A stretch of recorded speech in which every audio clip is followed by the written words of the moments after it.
Welcome to the lecture guys. My name is Anmol Kumar, your physics instructor at Knowledge Academy. आज हम पढ़ने वाले हैं magnetic effect of current and classical magnetism. Before going into the lecture guys, please like share and subscribe my channel and please hit the bell notification icon as well. Before कि हम कुछ भी करें, सबसे पहले हमें डायरेक्शंस के बारे में पता होना चाहिए। तो यहाँ पर मैं आपको पढ़ाने वाला हूँ राइट हैंड पाम रूल के बारे में। राइट हैंड पाम रूल कहता क्या है? राइट हैंड पाम रूल ये कहता है कि अगर आपको मैग्नेटिक फील्ड का डायरेक्शन निकालना है तो बेसिकली आपको एक करंट कैरिंग वायर चाहिए होगा। जिस भी डायरेक्शन में आपका करंट जा रहा हो उस डायरेक्शन में आप अपने थंब को पॉइंट करेंगे, और जब आप वायर को पकड़ेंगे तो जो कर्लिंग डायरेक्शन होगा किसका, आपके फिंगर्स का, वो क्या बताएगा? आपके मैग्नेटिक फील्ड का डायरेक्शन बताएगा। अब यहाँ पर मेरा करंट किस साइड जा रहा है? लेफ्ट हैंड साइड जा रहा है। आप देख पा रहे हैं कि एंटी क्लॉकवाइज मैंने इसको पकड़ रखा है। मेरी फिंगर्स जो है वो एंटी क्लॉकवाइज डायरेक्शन में कर्ल अप कर रही है अक्रॉस द वायर। ठीक है, तो यहां पर आप देख पा रहे हैं कि एंटी क्लॉक में मेरा क्या बन रहा है? मैग्नेटिक फील्ड की इंटेंसिटी का डायरेक्शन बन पा रहा है। दो बातें बता देता हूं। अगर कोई भी चीज into the plane of paper जाती है तो उसे हम क्रॉस से दिखाते हैं। कोई भी चीज out of the plane of paper आती है उसे हम डॉट से दिखाते हैं। तो अगर आप देखेंगे यहां पर इसके ऊपर वाली साइड, मतलब इस साइड को देखेंगे, ये वायर है, तो ये वायर का अपर साइड है और ये लोअर साइड है। ठीक है, ये वायर है, दोनों साइड्स को डिवाइड कर रहा है, अपर साइड को और लोअर साइड को। तो आप यहाँ पर देखेंगे मैग्नेटिक फील्ड कैसे जा रही है, यहाँ पर एंटी क्लॉकवाइज आपको दिख रही है। लेकिन अगर आप थ्री डायमेंशनल वर्ल्ड में इसे देखेंगे, जैसे फॉर एग्जांपल ये मेरे पास क्या है? मेरा वायर है। ठीक है, ये मेरा वायर है। अगर मैं इसे एंगल्फ कर लूँ, ऐसे मैंने इसे पकड़ लिया, ये थंब क्या दिखा रहा है मेरा? थंब दिखा रहा है मेरा करंट का डायरेक्शन। ठीक है, जरा एक सेकेंड, ये थंब क्या दिखा रहा है? मेरा करंट का डायरेक्शन दिखा रहा है। ये मेरा हाथ है। जैसे ही मैं इस वायर को ऐसे पकड़ूंगा, आप देख रहे हैं ये जो मेरा हाथ है, मेरी फिंगर्स है, वो inside the plane of paper आ रही है, ऊपर की तरफ inside the plane of paper आ रही है। ठीक है, और नीचे की तरफ से वो outside the plane of paper निकल रही है। आउट नीचे की तरफ से वो outside the plane of paper निकल रही है। तो ऊपर की साइड वो inside the plane of paper जा रही है और नीचे की साइड से वो outside the plane of paper निकल रही है।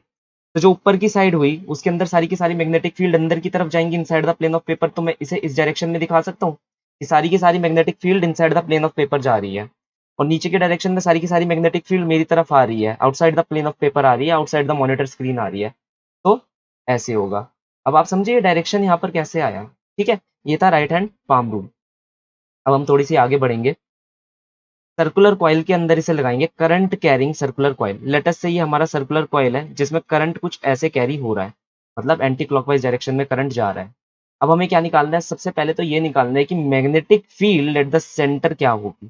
ठीक है, लेकिन magnetic field at the centre निकालने से पहले मैं क्या करूंगा? उसका डायरेक्शन तो जान लूं, है ना। डायरेक्शन सबसे आसान चीज है। राइट हैंड रूल लगाया और एकदम से डायरेक्शन जान लिया। तो मैं क्या करूंगा? राइट हैंड रूल लगाऊंगा। क्या करूंगा? जैसे ये मेरे पास छल्ला दे रखा है, मैं यहाँ पर अपना अंगूठा इन दी डायरेक्शन ऑफ करंट लगा दूंगा। अब अगर आप फिंगर को कर्ल अप करेंगे तो यहां से फिंगर आपकी तरफ आती हुई नजर आएंगी। दैट इज मैग्नेटिक फील्ड यहाँ outside the plane of paper है। और जब आप बाहर की तरफ कर्ल अप करने की कोशिश करेंगे तो फिंगर्स अंदर की तरफ जाएंगी। That is magnetic field inside the plane of paper है। अगर आप यहाँ ध्यान से देखेंगे, ये छोटा सा वायर ही तो है जो ऐसे जा रहा है, ऊपर की तरफ जा रहा है ना। स्क्रीन पे देखिए, छोटा सा वायर ही है ये जो ऊपर की तरफ जा रहा है। ये देखो, मैंने यहाँ पर से अपने थंब को इस वायर की डायरेक्शन में रख लिया, करंट की डायरेक्शन में रख लिया। तो अगर मैं अंदर की तरफ देखूं, अंदर की तरफ, तो मेरी तरफ आ रहा है ना। मेरी तरफ मैग्नेटिक फील्ड आ रही है, देख रहे हो। ये मेरी फिंगर्स है। अगर मैं बाहर की तरफ देखूंगा तो मैग्नेटिक फील्ड अंदर की तरफ जा रही है into the plane of paper, और अंदर की तरफ देखूंगा तो outside the plane of paper आ रही है। ठीक है, तो ये अंदर की तरफ है जिसमें मेरी उंगलियां मेरी तरफ आ रही है, that is magnetic field outside the plane of paper आ रही है। और ये बाहर की तरफ है, तो बाहर की तरफ मेरी उंगलियां inside the plane of paper जा रही थी, दैट इज मैग्नेटिक फील्ड भी inside the plane of paper जा रही है। ठीक है, यहाँ पर मैंने ये क्लियरिफाई कर दिया है। तो यहाँ पर से मैग्नेटिक फील्ड बाहर की तरफ आती हुई नजर आएंगी। और क्योंकि मैग्नेटिक फील्ड मैं पहले ही बता चुका हूँ कि एक लूप क्रिएट करती है, तो यहाँ से वो बाहर निकलेंगी और बाहर की तरफ वो अंदर चली जाएंगी। ठीक है, फिर एक टोटल लूप वो ऐसे क्रिएट कर लेंगी। तो मैंने यहाँ पर डायग्राम में आपको वो दिखा दिया है। अब मैं थोड़ा सा नीचे आऊंगा और डेरिवेशन करूंगा। हमें magnetic field intensity at the centre निकालनी है। ठीक है, ये मेरा करंट है, इस डायरेक्शन में जा रहा था। सबसे पहले क्या करेंगे? हम छोटा सा करंट एलिमेंट यहाँ पर कंसिडर आउट कर लेंगे, क्योंकि बेसिक फॉर्मूला क्या कहता है? Q0 upon 4 pi I D L cross R upon R Q. ये क्या था, बेसिक फॉर्मूला है ना, where R is the position vector, DL is the या IDL is the current element. ठीक है, अब मुझे यहाँ पर क्या करना है, देखो इस फॉर्मूले के अंदर तुम्हें पहले ही दिख गया होगा कि यहाँ क्रॉस आ रहा है। क्रॉस का मतलब क्या है, क्रॉस प्रोडक्ट, है ना। और क्रॉस प्रोडक्ट कैसे खुलता है, अगर मैं ए क्रॉस बी की बात करूं, that is magnitude of A magnitude of B sine of theta. ठीक है, तो मुझे मतलब ए और जो बी वेक्टर है, जो यहाँ पर दो वेक्टर है, उनके बीच का एंगल भी चाहिए होगा। अगर मैं यहाँ पर से पोजीशन वेक्टर बनाऊं इस छोटे से करंट एलिमेंट के लिए, सबसे पहली बात है वो पोजीशन वेक्टर क्या हो जाएगा, वो तो रेडियस के बराबर ही होगा। दूसरी बात है, ये देख रहे हो करंट एलिमेंट और इस पोजीशन वेक्टर के बीच में क्या एंगल आ रहा है, 90 डिग्री का एंगल आ रहा है ना। बेसिकली तुम्हें पता ही है ना, सर्कल तो तुमने पढ़ा ही होगा कि अगर मान लो मैं यहाँ पर एक रेडियस बना दूं और रेडियस के पास कोई टेंजेंट बना दूं, तो टेंजेंट और रेडियस के बीच में एंगल 90 डिग्री होता है, इतना तो पता ही होगा, है ना, 10th क्लास में हमने पढ़ा था ये। तो यहाँ पर एक बहुत छोटा सा करंट एलिमेंट है और ये कैसे बिहेव कर रहा है, ये बिल्कुल एक स्ट्रेट लाइन की तरह ही बिहेव कर रहा है ना। तो यहाँ पर क्या है, एंगल 90 डिग्री। तो जब मैं इस फॉर्मूले में लगाऊंगा mu naught upon 4 pi I D L R sine of 90 degree upon R Q, एक आर से एक आर कट जाएगा तो ये बन गया आर स्क्वायर, साइन 90 डिग्री की वैल्यू होती है 1, mu naught 4 pi I D L upon R square. यहाँ तक हम पहुंच गए। अब बेसिकली ये क्या है, ये तो छोटी सी मैग्नेटिक फील्ड है ना, हमें तो बड़ी मैग्नेटिक फील्ड चाहिए, ये तो छोटे से करंट एलिमेंट की वजह से है, हमें टोटल टोटल करंट एलिमेंट की वजह से चाहिए। तो क्या करेंगे, सिंपल सी बात है, इंटीग्रेट करेंगे। लेकिन इंटीग्रेट करेंगे तो कहाँ से कहाँ करेंगे, देखो मैग्नेटिक फील्ड तो इंटीग्रेट हो जाएगी जीरो से बी, है ना, ये इसकी बाउंड्री कंडीशन होगी, या तो बिल्कुल नहीं होगी या बहुत सारी होगी। दूसरी चीज आ रही है कि हम इस डीएल को कैसे इंटीग्रेट करें। डीएल क्या है, छोटा सा element of this circular loop, है ना। तो अगर छोटा सा element of this circular loop मैं यहां से शुरू करूं तो यहाँ पर क्या है, जीरो, और मैं वापस घूमकर आ जाऊं तो कितना हो जाएगा, 2 पाई आर, क्योंकि मैंने total parameter of the circle cover कर लिया। तो जीरो से स्टार्ट हुआ और 2 पाई कैपिटल आर। अब मैं यहाँ पर ये जो स्मॉल आर है उसे कैपिटल आर स्क्वायर से रिप्लेस कर देता हूँ। क्यों रिप्लेस कर देता हूँ, क्योंकि ऑब्वियसली मैंने यहाँ पर जो पोजीशन वेक्टर का मैग्नीट्यूड लिया है वो किसके बराबर लिया है, कैपिटल आर के बराबर लिया है। तो ये लिख दूंगा मैं mu naught upon 4 pi I by R square into DL का इंटीग्रेशन जीरो से 2 पाई आर। अब इसे इंटीग्रेट तो कोई भी कर सकता है, जैसे फॉर एग्जाम्पल ये क्या हो जाएगा, म्यू नॉट अपॉन में 4 pi I by R square, dx का इंटीग्रेशन क्या होता है, एक्स होता है ना। और लिमिट 1 से लिमिट 2 लगाओगे, तो लिमिट 1 से लिमिट 2 के लिए इंटीग्रेट करोगे तो that will be X at limit 2 minus X at limit 1, that is limit 2 minus limit 1। यहाँ लिमिट 2 क्या है, 2 पाई आर, तो that will be 2 pi R minus of zero. थोड़ी सी मॉडिफिकेशन करके इसे खोल लेना। ठीक है, जैसे मैं यहाँ से जीरो की तो कोई वैल्यू नहीं होती, हटा देता हूँ, इसे सिंप्लीफाई कर देता हूँ।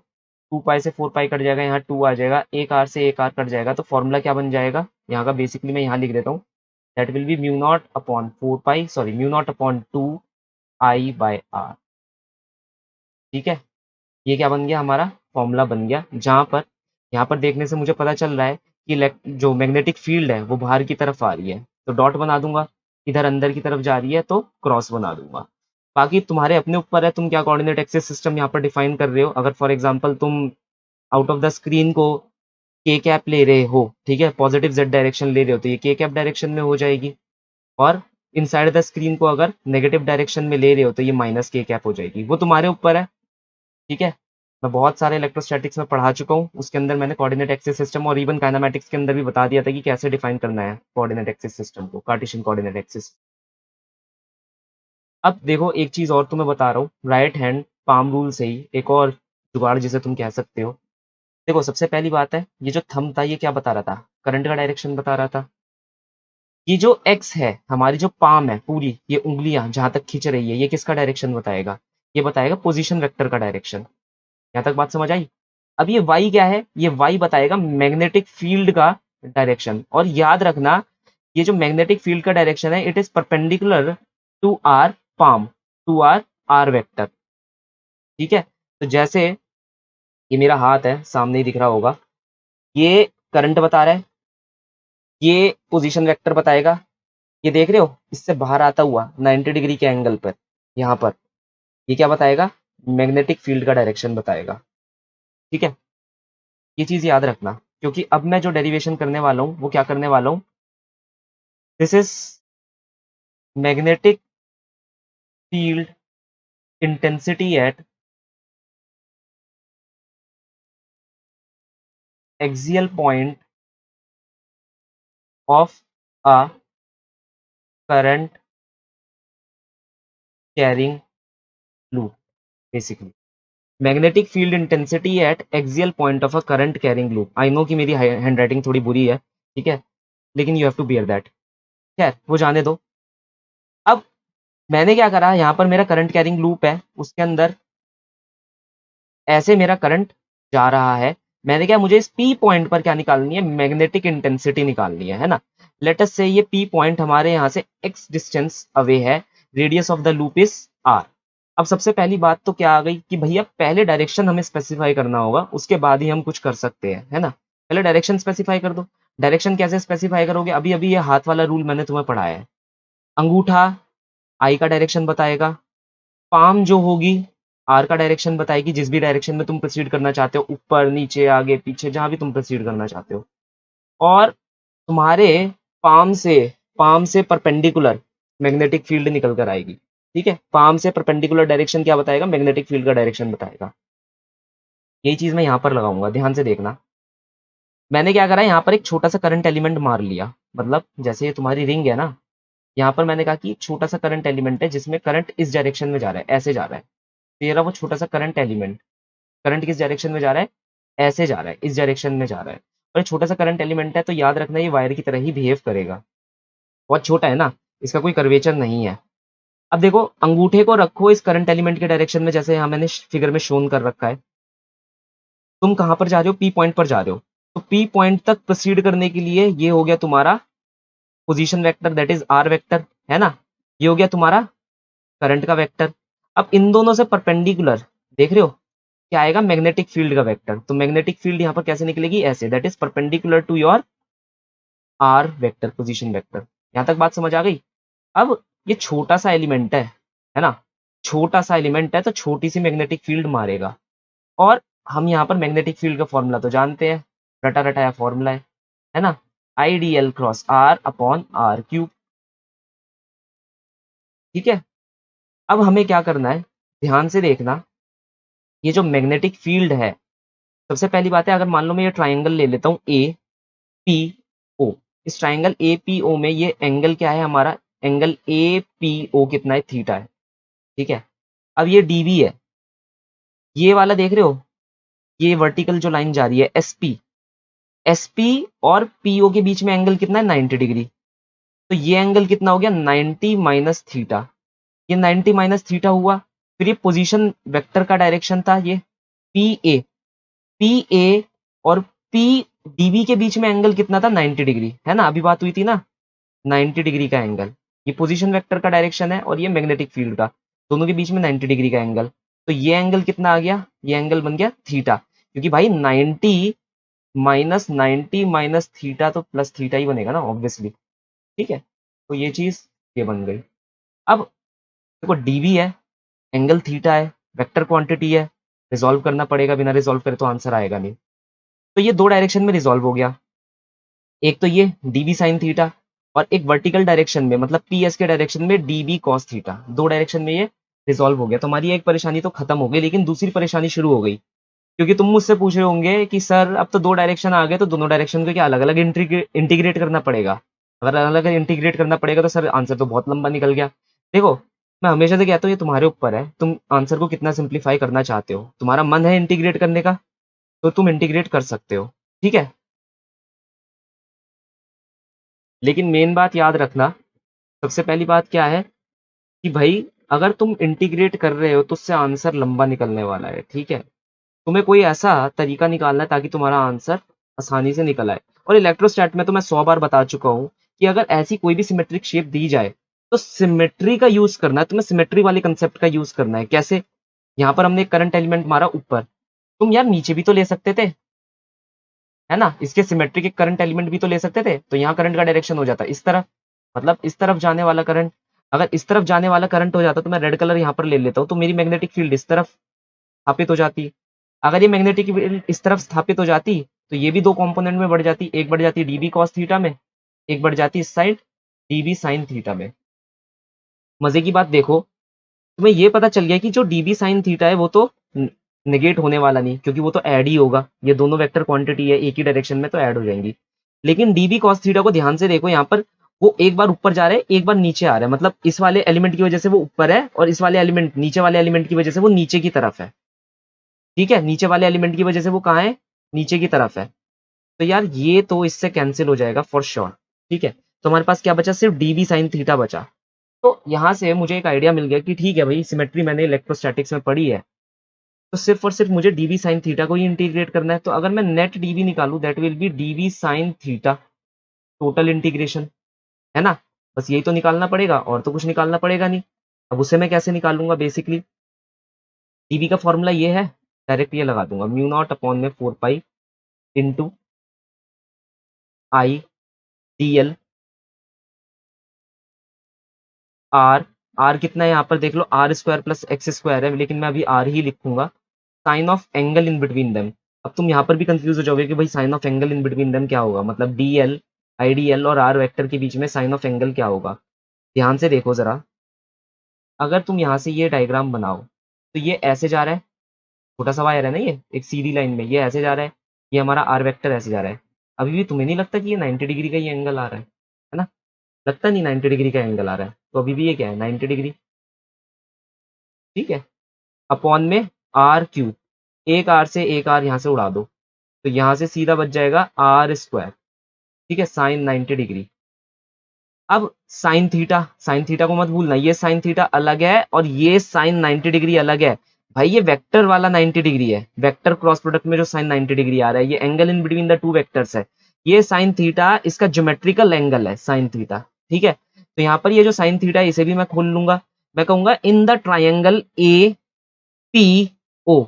ए पी ओ के अंदर अगर मैं साइन थीटा निकालता हूँ, that will be R upon under root of R square plus X square. ठीक है, तो यहाँ से आर स्क्वायर को भी खोल दो, that will be R square plus X square under root multiplied by 2। तो यहाँ से ये चीज कैंसिल आउट हो जाएगी, है ना, क्योंकि स्क्वायर रूट का स्क्वायर कर दोगे तो 1 आएगा। फिर भी मैं अभी तुम्हारे सामने ये लिख देता हूँ ताकि तुम लोग कंफ्यूज ना हो। और साइन थीटा की वैल्यू कुछ ऐसे लिख दो। अब इसे जस्ट तुम्हें क्या करना है, इवेल्युएट करना है। क्या करना है, इवेल्युएट करना है। जैसे 1/2 मल्टीप्लाई 2, तो ये 1 हो गया, 1 प्लस 1/2 3/2 हो गया। ठीक है, तो मैं इसे भी हटा देता हूँ। पावर्स को आई होप तुम्हें ऐड करना तो आता ही होगा। ठीक है, अब ये वाला यहाँ पर एक्सप्रेशन निकल कर आ गया। अब सबसे बड़ी बात क्या है कि इंटीग्रेट कहाँ से कहाँ करें। देखो, यहाँ पर वेरिएबल क्या है, डीएल, साफ साफ तुम्हें दिख ही गया होगा कि भाई वेरिएबल है डीएल। तो जो इंटीग्रेशन होगी, अगर यहाँ से 0 से बी हो रही है, तो यहाँ पर भी 0 से 2 पाई आर होगी। तुम जहां से शुरू करोगे वहीं पर लौट कर आओगे, तो 0 से 2 पाई आर। ठीक है, अब बेसिकली इस इंटीग्रेशन को जब तुम करते हो, मैं यहाँ थोड़ा सा स्पेस ले लेता हूँ करने के लिए, that will be mu naught upon 4 pi I D L कहाँ से कहाँ तक है, 0 से 2 पाई आर, तो मैं डायरेक्टली 2 पाई आर यहाँ पर लिख देता हूँ। ठीक है, are square x square d/2, एक आर और बच गया। ठीक है, क्या निकला है, mu naught 2 pi R square I upon R square plus X square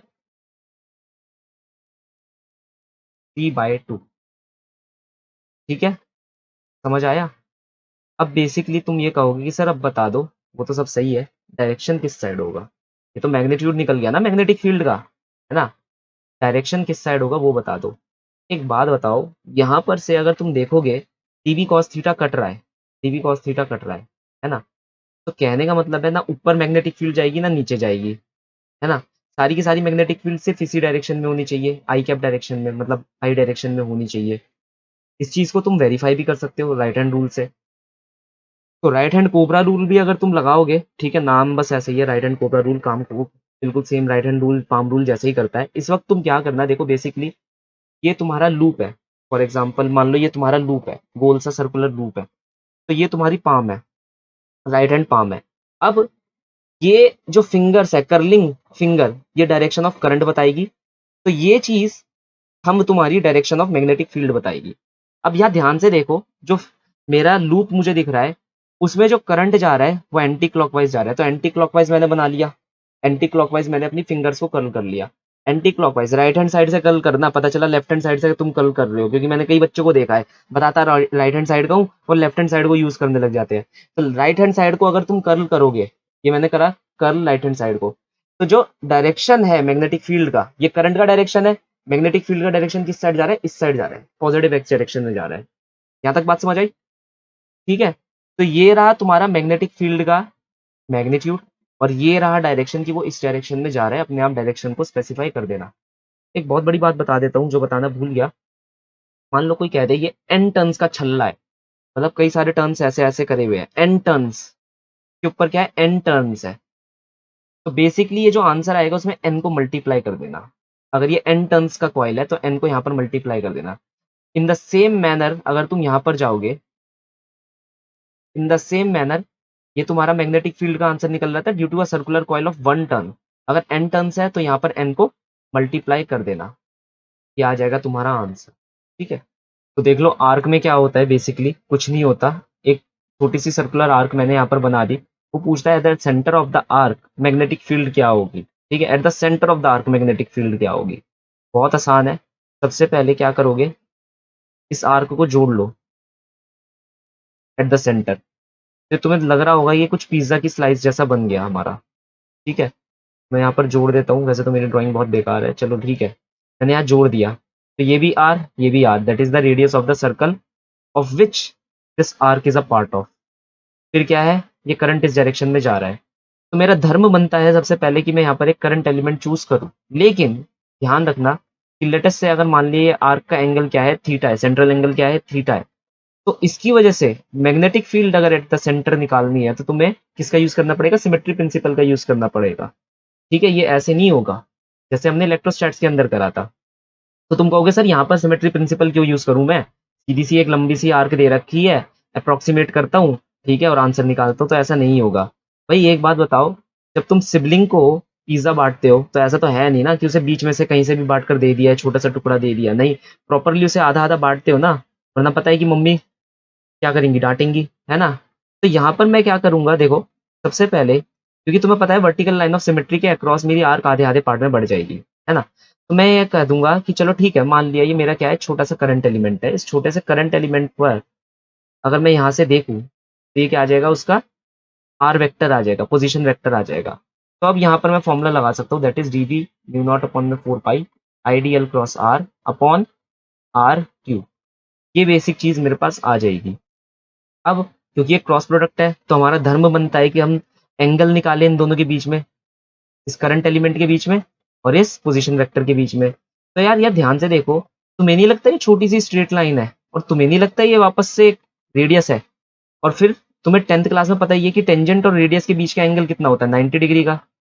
तो ये जो छोटी सी स्ट्रेट लाइन है, अगर तुम इस पॉइंट पी पर एक टेंजेंट बनाओगे तो वो इसके पैरेलल ही जा रही होगी। तो अगर टेंजेंट के मतलब टेंजेंट और इस रेडियस के बीच में अगर एंगल 90 डिग्री है, तो इस छोटी सी लाइन और इस रेडियस के लिए भी एंगल क्या होगा, 90 डिग्री होगा। तो क्या हो जाएगा, म्यू नॉट अपॉन में 4 pi I D L R sine of 90 degree upon R cube.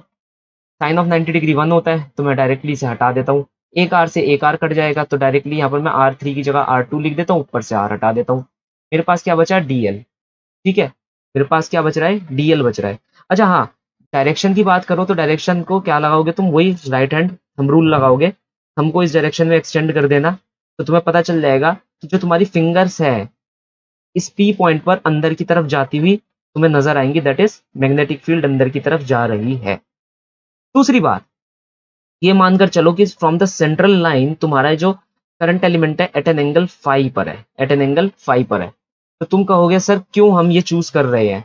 देखो सबसे पहली बात है, ये आर्क प्रॉब्लम है, और ये छोटी सी जो लाइन है आईडीएल, है ना, ये एक बहुत छोटी आर्क होगी, बहुत छोटी आर्क, एक बहुत ही महीम आर्क जिसका एक बहुत ही महीम सा एंगल होगा, क्या होगा, D5।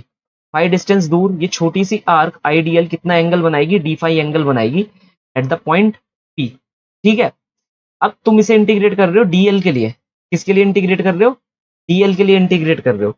तो बेसिकली अगर मैं होता, मैं यहाँ पर कैसे काम करता, मैं ये सोचता कि अगर चलो ठीक है मैं यहाँ डीएल के लिए इंटीग्रेट कर रहा हूँ तो मुझे आर्क लेंथ नहीं पता, मानते नहीं मानते। अब तुम सोचोगे कि सर आर्क लेंथ कैसे नहीं पता, आर्क लेंथ तो मुझे पता है, आर्क लेंथ क्या होगी, एस, अगर आर्क लेंथ है is equal to theta into R, that is the central angle into the radius. लेकिन तुमने अगर ध्यान दिया होगा 10th क्लास में भी, ठीक है, ये स्मॉल एंगल अप्रोक्सीमेशन के लिए बहुत यूज होता है, लेकिन बड़े एंगल्स के लिए इतना काम नहीं आता, ठीक है। तो मेन चीज क्या है, यहाँ पर तुम एक छोटा सा एलिमेंट ले रहे हो, तो फॉर ऑब्वियस रीजंस तुम उसे अप्रोक्सीमेट ही करोगे। तो यहाँ क्या दे रखा है, डीएल दे रखा है, तुमने आर्क लेंथ क्या ले रखी है, डीएल ले रखी है। अगर इस छोटी सी डीएल आर्क लेंथ को मैं लिखूं या डिफाइन करूं, that will be R, that is the radius, into डी5। तो यहाँ डीएल की जगह मैं लिख सकता हूँ आर इंटू डी5। और तुम अप्रिशिएट करोगे जो मैंने ये स्टेप यहाँ पर लिया है, क्योंकि एकदम से देखो, तुम भी जानते हो मैं भी जानता हूँ, किसी को बिजार तरीके से ये कह देना कि भाई मैं तो एक डायरेक्टली वायर के लिए कुछ भी निकाल रहा हूँ, मैग्नेटिक फील्ड निकाल रहा हूँ या इलेक्ट्रिक फील्ड निकाल रहा हूँ डायरेक्टली एक वायर के लिए।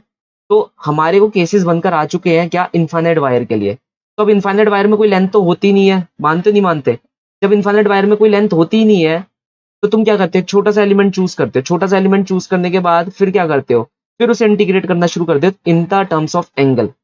तो कहने का मतलब है यहाँ पर तुम्हें एक चीज पता चल रही है कि अगर तुम डायरेक्टली एक बड़ा सा एलिमेंट ले लेते हो, तो कैलकुलस के अंदर एक चीज होती है जिसे कहते हैं फर्स्ट प्रिंसिपल, तुम उसकी अवहेलना कर रहे हो।